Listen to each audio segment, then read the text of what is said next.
2026मध्ये काहीतरी नवीन करायचं म्हणून मी ब्लॉगिंग स्टार्ट केलं आणि 31st नाईट पूर्ण ट्रॅव्हलिंगमध्ये गेली माझी.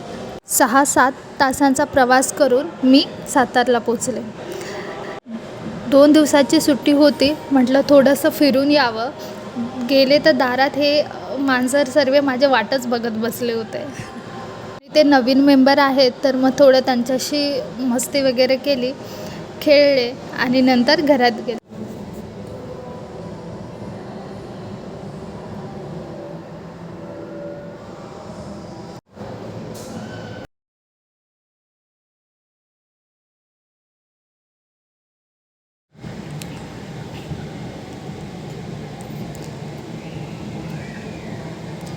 सर्वांना भेटून झालेलं आहे. आता परत मला संध्याकाळी मुंबईला निघायलाच आहे. तर चला आता परत मुंबईला आणि परत भेटूया नवीन ब्लॉगमध्ये.